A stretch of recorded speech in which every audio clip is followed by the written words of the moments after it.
Bonjour. Alors, parasha de la semaine, parasha de Trouma. Donc, il y a écrit au début de la parasha, Vedabar Hashem Moshe Lemo, Daber el ben Israël vikrou li Trouma, met kol ish divun ilbo, tikrou et terumati. Comme on sait que la parasha de Trouma, donc elle va parler de la construction du Mishkan. Et la chose intéressante à voir, c'est qu'on voit qu'Akadosh Borou, lorsqu'il va demander à Moshe Rabbeinu de parler au ben Israël, pour donc participer à la construction du Mishkan, il va dire Bikouli Touma, donc ils vont donner pour moi une offrande, Met Kolish, Asher Divinu Libo, pour toute personne qui est portée par son cœur, qui a envie de donner. Tikrou et Toumati. Alors là, tu prendras ce don-là.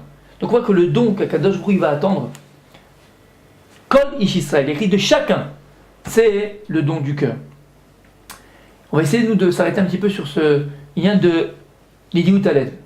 Pourquoi Kadosh Borou il va insister pour que la Trouma, et à la fin il y a du passage qui dit Tikrou et Troumati, de cette personne-là précisément, vous devez prendre cette Trouma. De quelle personne? Qui va donner de son cœur, qui va être portée par son cœur à donner. Pourquoi c'est tellement important? Imaginez maintenant, on est dans une synagogue, d'accord? Et on fait les enchères. Le gabaï, responsable, il se lève, il dit écoutez, on fait les enchères, mais on ne prend l'argent que de celui que BMA qui veut donner, celui qui veut donner de tout son cœur. Ça n'existe pas. Elle veille déjà que les gens ils donnent, elle veille que les gens ils payent. Donc, a priori, pourquoi Kadosh Borou il va insister, comme on a dit, que ce soit vraiment un don du cœur. Et quand donc on parle du don du cœur, il faut que ce soit sincère, que ce soit entier, que la personne qui va donner ça, ce qu'elle va donner, ça soit de manière entière et complète, de tout son cœur. On voit dans le verset que malgré tout la Torah, et Akadosh Borou il va préciser de ce qu'on a besoin pour construire le Mishkan. S'il va avoir écrit Vezot à Trouma, attends, je vais te dire de quoi ils vont donner. Mais alors, comment ils vont le donner, c'est tout leur cœur. Mais je te dis ce qu'on a besoin. C'est quoi? Za'av, Acheseb, Trochet, Trelet, Vargaman, Votachani, Veshev Veizim, Veorot, Elim, Veodamim, Veorot Echashim, Vatseshitim, Shemen Lamaor, Besamim, La Shemen Lamishra, Vitrat Asamim, Avne Shoam. Il va avoir en tout 13 matériaux, on va dire, qu'on va avoir besoin pour l'utilisation et pour la construction du Mishkan. 13. Pourquoi 13? Pourquoi Kadosh Borou il n'a pas ajouté, je ne sais pas, un autre matériau? Non, il va à 15, 16, 17, 18, 8, 5. Rachid nous dit, il y a 13 matériaux ici. Pourquoi 13? On va comprendre, Bezrat Hashem, que ce chiffre 13, qui correspond en fait aux 13 matériaux, au matériel qu'on devait amener au Mishkan, il est entièrement et complètement lié à ce Nedivut Alev, à ce don du cœur avec lequel personne devait amener ces choses-là. Pourquoi et comment? On a dit plus d'une fois, l'orgue d'Eliaou il le ramène, que tout moussag, toute notion qui existe au niveau matériel, il faut comprendre que son shoresh, sa racine, c'est une racine spirituelle. Sa source, c'est une source spirituelle. On a parlé de ça plus d'une fois. Pourquoi et comment? Et écrit, ils disent les Chachamim, comment Akadosh Borou il a créé le monde? Stakel beoraita bara alma. Akadosh Borou il a regardé la Torah, il a créé le monde.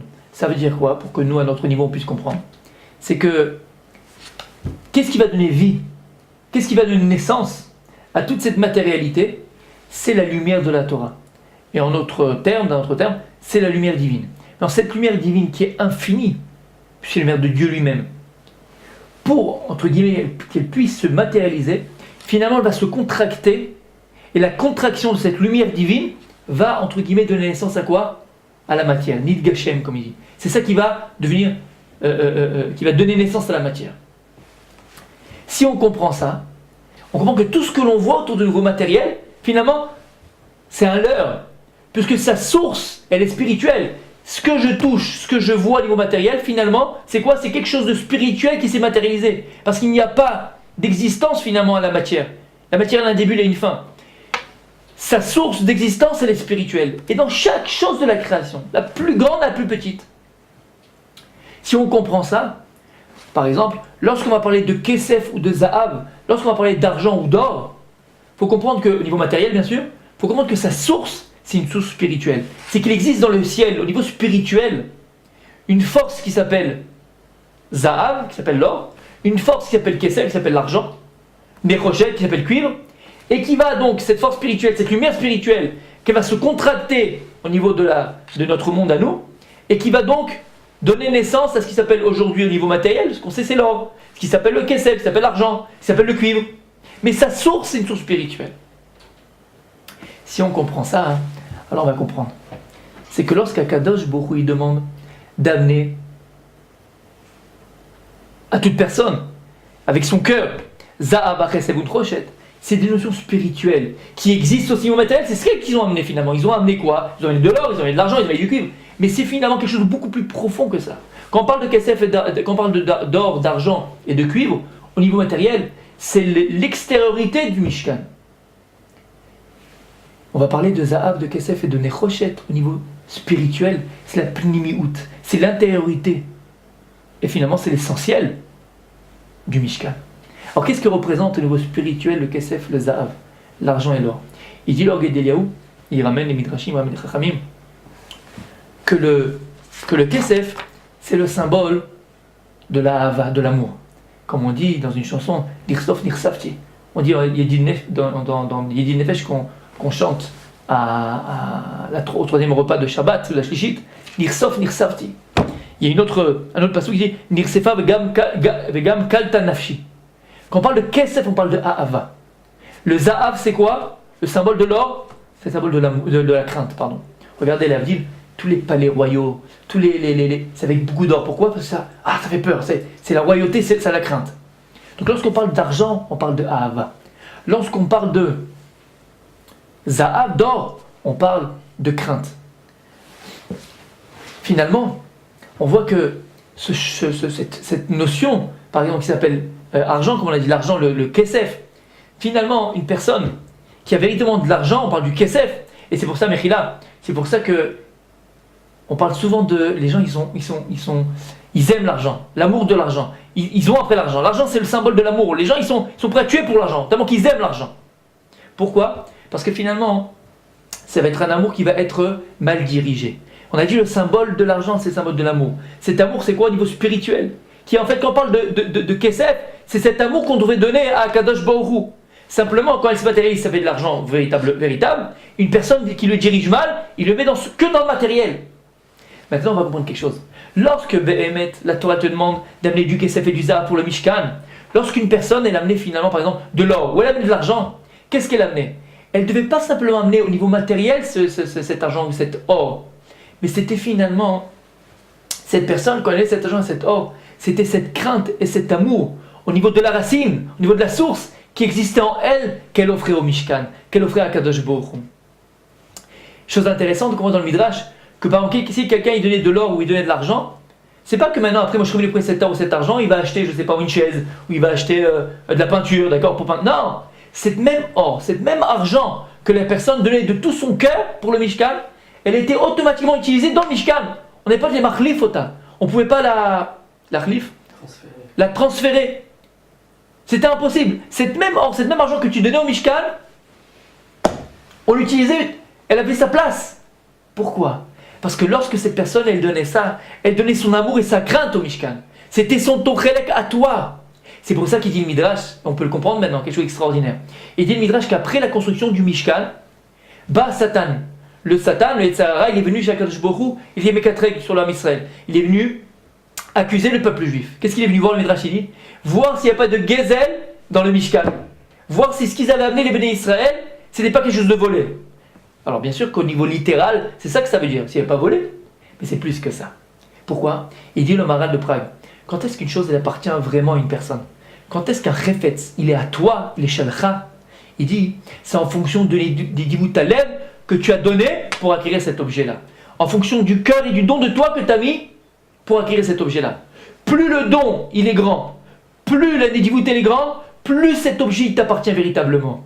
Si on comprend ça, c'est que le Satan, c'est pas seulement voir si c'était à toi au niveau matériel, tu l'as acheté, tu t'as pas volé. Non.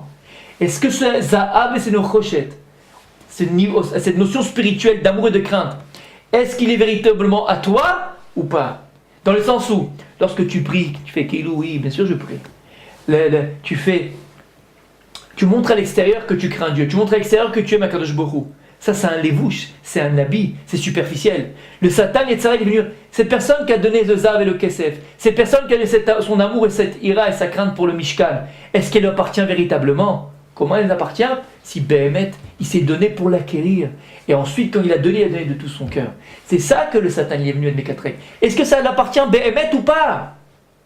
Parce que le Zahav, le Kesef que la Torah elle parle, c'est pas simplement, bien sûr, au niveau matériel, c'est certain, mais c'est plus que ça. La pléniout du Mishkan, c'était ça. C'est le Zahav le Kesef, c'était l'amour et la crainte du Ham Israël. De donner son amour et sa crainte pour la construction du Mishkan. Et d'ailleurs, c'est en remèze, en allusion, dans le Shir HaShirim que l'on dit tous les Shabbats, tous les vendredis soirs. C'est dans le Perek Gimel, Pasuk Yud, verset Yud. Il y a écrit Amudav Asa Kesef, Repidato Zahav, Merkavo Argaman, Tocho Ratzuf Ahava, Bimnot Yerushalayim. De quoi il parle? Il dit le Midrash, Shlomo HaMelech, il parle du Mishkan. Amudav Asa Kesef, c'est quoi l'Amudav? C'est les poteaux du Mishkan, il les a fait en Kesef, en argent. Qu'est-ce qui est collé, qu'est-ce qui était Mechaber? Chaque poteau du Mishkan, c'était les quoi? C'était les bariach. C'était ces petites choses qu'on mettait, d'accord, en forme de U, et qui rattachait chacun des poteaux du Mishkan. Ça c'est vrai. Au niveau superficiel, au niveau extérieur, Amudav Asa Kesef, c'était immatériel, c'est vrai, c'était fait en argent. Aval, Toro, l'intériorité du Mishkan, la plémiout du Mishkan. Ce qu'on a besoin le plus, c'est la vérité du Mishkan. Ratsouf Ahava. C'est quoi Ratsouf? C'était carrelé. Machin de Ritzpa ou Ritsouf. Ritsouf, c'est du carrelage. Il était carrelé d'amour. C'est quoi la plémiout? L'extériorité du Mishkan, c'était le Zahav, le Kesef, matériel. Mais l'intériorité du Mishkan, il était fait de Ahava, c'était l'amour. C'était quoi cet amour? Parce qu'il dit le Orged d'Eliaou, à travers les Midrashim. Le but ultime du Mishkan, c'était quoi? Pourquoi je m'aurais dit c'est quoi le but? C'est quoi le but? De faire reposer la présence divine sur l'âme Israël.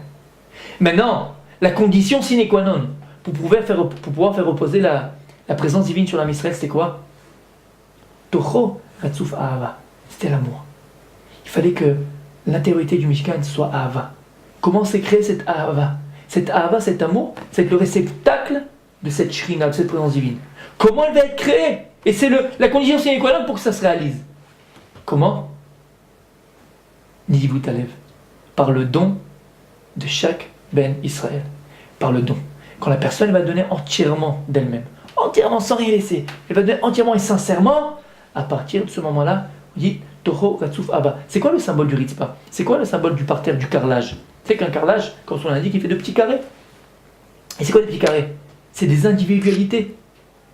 Mais une fois qu'il est posé, et chaque carré, il est posé sur le sol, ça fait une seule et même entité, une unicité. Ça fait un carrelage. On ne dit plus que c'est un carré. C'est un carrelage entier. C'est ça. Ces morceaux de carré là, qui vont faire le carrelage du Mishkan, le symbole c'est quoi? C'est chaque Ben Israël. Lorsque chacun il va donner de tout son cœur, avec amour pour le Mishkan, dans un même tachlit, dans un même but, qui est l'Eman Shmo Be'ahava, pour glorifier le nom de Dieu, alors à ce moment-là, même si un carrelage il se trouve au fond du coin à droite, même si un carrelage il se trouve au fond de la pièce à gauche, même si le carrelage il se trouve au milieu du beau lustre où il est bien éclairé, à partir du moment où chacun il va associer dans un même but, qui est glorifier le nom de Kadosh Baruch Hu, alors là j'ai Toho Ratzuf Ahava. L'intériorité du Mishkan, il est carrelé d'amour. C'est quoi ce carrelage? C'est chaque cœur de chaque Ben Israël. C'est vrai qu'un il va pouvoir amener de l'or, un il va pouvoir amener peut-être quelque chose de moins coûteux qui s'appelle du cuivre, mais c'est pas un problème. Chacun en fonction du rôle qu'il doit jouer, chacun en fonction du potentiel qu'il pourra donner, chacun en fonction de ce qu'il pourra donner, Béhémet. À partir de ce moment-là, si chacun il donne de manière entière et véritable, avec amour, alors c'est ce qui va unir tout le Mishkan. Toro, on va créer cette intériorité du Mishkan qui va être capable de recevoir la présence divine qui s'appelle quoi? Qui s'appelle Ahava. C'est ça qui va pouvoir recevoir la présence divine, la Ahava. Quand chacun il comprend qu'on a tous le même tachlit, les manchmo be'ahava, le filon d'Akadosh Baruch Hu. Alors c'est pas grave, c'est vrai que lui c'est du Zahav, c'est pas grave, c'est de l'or, moi c'est du cuivre, mais c'est pas grave. Parce qu'imaginez une grande pièce, magnifique, un salon, carrelé, et qu'au bout du salon, n'importe quel endroit, il manque un carrelage. On peut pas dire qu'il est carrelé ton sol, c'est affreux, c'est moche. Mais c'est pas grave, il est au fond là-bas, c'est pas au milieu. Oui, mais c'est moche, c'est pas beau, c'est pas bon. C'est pas bien, t'as pas fini le travail. C'est pareil. Personne ne va pas se dire, mais moi regarde, il n'y a que ça que je peux amener. Non, ce que tu peux amener, c'est partie d'un tout. Et ce tout, c'est une seule et même entité. C'est pour ça qu'il dit que lorsqu'on a reçu la Torah, Israël, pourquoi au singulier? Parce que on a pu recevoir la Torah quand on était Echad. À partir du moment où l'homme Israël est Echad, par la Hava et par l'amour, alors là, Kadosh Baruch Hu, il fait reposer la Shrina sur l'âme Israël. Et une personne, elle ne veut pas se dire, mais moi regarde, comme on a dit, je ne peux pas amener plus que du Zahar. Moi j'ai le lit, le Zahar. Moi je fais du rochette, c'est de l'or. Moi c'est du cuivre. Ou une personne va dire, moi je ne peux rien amener. C'est possible ça. Parce que j'aurais oublié le Mishkan. Où est le Mishkan?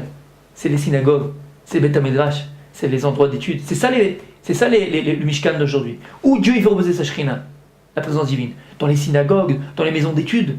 C'est ça le véritable endroit aujourd'hui. Comme il est écrit dans la Halakha, on appelle ça Mikdash Me'at. C'est un petit Beth Mikdash. Faut avoir conscience de ça. Alors une personne, elle doit quoi? Elle doit se donner entièrement. Que lorsqu'elle donne pour l'endroit où elle va prier, où elle va étudier, il faut qu'elle donne de tout son cœur. Donne entièrement. Tu ne peux pas donner plus que 20 euros, 10 euros, 5 euros, 1 euro. Mais quand tu le donnes Beha'ava. Alors là, c'est toutes ces dons qui sont nés avec le cœur, ils vont s'associer. Et c'est ce qui va faire descendre la présence divine dans l'endroit où tu pries. Et c'est ça l'essentiel, pour que notre fidélité soit écoutée. Alors tu dis, je ne peux pas donner. C'est vrai, et bien même des fois dans une situation, tu dis, je ne peux pas donner. C'est ce qu'il y a écrit. Il y a écrit que les Nessi'im, les princes, eux, qu'est-ce qu'ils vont donner en cadeau pour le Mishkan? Avnei Shoham. Ces pierres précieuses là, de Shoham. Et les Midrashim, d'où ils ont vu ça? Et plus que ça, le Midrashim dit, d'où les Israël, ils ont étudié les pierres précieuses, tout là. Où ils avaient ça? C'est énorme. Et bien Midrashim, mon cher Rabbeinu, il va dire à Kadosh Baruch Hu, mais d'où ils vont t'amener tout ça, Kadosh Baruch Hu? Il a dit, il n'y a pas de problème. Il dit qu'avec la manne, lorsque les gens, chaque juif recevait la manne pour manger dans le désert, il recevait de l'argent et des pierres précieuses. C'est beau, hein? Alvaï, c'est pas mal, tu reçois comme ça. Kadosh Baruch Hu, il donne entièrement, il donne à fond à Kadosh Baruch Hu. Alors il recevait chacun des pierres précieuses. Il a écrit que les Nessi'im, Kadosh Baruch Hu l'a amené spécialement pour eux, des ananim, des nuées, bien sûr, et que ces nuées-là, elles leur ont amené des pierres précieuses, amené Shoham. La question qu'on pose, dit, mais pourquoi eux d'Afrique, eux précisément? Pourquoi Kadosh Baruch Hu il n'a pas donné à un autre? L'Avnei Shoham. C'est normal, ils ont amené les pierres d'Avnei Shoham. Mais Dieu leur a donné, c'est pas eux qui ont amené. Pourquoi il y a écrit que eux ils ont donné, on en fait toute une salade dans la Torah? Pourquoi? C'est pas eux qui ont amené. Voilà, Midrash dit, c'est des nuages qui ont amené par un miracle, et voilà, ils ont pu amener, mais c'est pas de eux-mêmes. Et est-ce qu'il y a regardé Gadiel? Il amène le Midrash finalement. Il dit pourquoi ils ont le mérite d'amener Avnei Shoham? Il dit c'est pourquoi? Pourquoi Kadosh Baruch Hu il leur a amené par miracle ces pierres précieuses? Parce qu'ils le désirent au fond de leur cœur. À partir du moment où tu désires donner, Akadosh Baruch Hu il va te donner le moyen de pouvoir donner. Donc le meilleur moyen de pouvoir donner, c'est quoi? C'est de désirer donner. Si tu désires, mais sincèrement donner, Akadosh Baruch Hu, il te donnera les moyens de donner, n'aie pas peur. En tout cas, on apprend quelque chose d'extraordinaire. C'est que la Shrina ne peut reposer sur un Israël lorsque l'on donne Be'ahava. Et comme on a toutes ces notions qui sont écrites dans la Torah, Sa'ava, Chesed et tout ça, ne sont pas seulement des notions matérielles, mais c'est surtout des notions spirituelles. C'est qu'une personne qui donnait Za'av, qui donnait de l'or, c'est qu'elle et en fonction même du nombre d'or qu'elle va donner au Mishkan, c'est en fait un miroir sur la Madrega et la Darga au niveau à laquelle elle est arrivée dans ce qui s'appelle la Hirat Shamayim, la crainte du ciel. Quelqu'un il donnait du Kesef, quelqu'un il donnait de l'argent, finalement matériel, et en fonction de combien d'argent il donnait, comment il le donnait. Ça venait ici nous montrer à quel Darga, à quel niveau d'amour pour Akadosh Baruch Hu il était arrivé. On avait dit à la fin que Rachid nous dit qu'il y en a Yud Gimel. Il y a 13 sortes de matériaux qu'on va devoir amener au Mishkan. Pourquoi Yud Gimel? Yud Gimel, c'est 13. 13, c'est la même valeur numérique que quoi? Que Echad. Echad, c'est 13. 13, c'est Yud Gimel, mais c'est surtout la même valeur numérique que Ahava, que l'amour. Parce que ces 13 là, ces 13 matériaux qu'il fallait amener, ce qui associe tout ça, c'est la Ahava. L'essentiel, le donner avec amour, sincérité et de tout son cœur. Lorsqu'on se donne entièrement dans la chose, alors là, Bémet Akadosh Baruch Hu, c'est le ténat et les conditions pour qu'il fasse reposer sa Shrina sur nous. Alors, c'est certain, on a dit dans le Mishkan qui était dans le désert, aujourd'hui il est le Mishkan. Le Mishkan, ça s'appelle le Beit HaKnesset, une synagogue, ça s'appelle le Midrash, mais pas seulement. C'est aussi notre propre maison, notre propre demeure, là où on est avec notre femme et nos enfants, pour que la présence divine elle puisse reposer sur nos maisons. Alors, il faut que ce soit Ahava. Lorsqu'on donne à notre femme, on le fasse par amour. Lorsque notre femme nous donne, il faut qu'elle le fasse par amour. Lorsqu'on donne à nos enfants, il faut qu'elle le fasse par amour. Il faut que lorsqu'on donne aux gens, qu'on invite des gens à la maison, soit Be'ahava.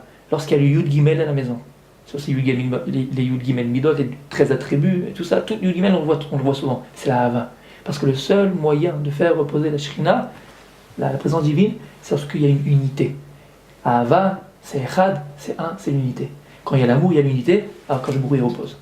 Shabbat Shalom, à bientôt.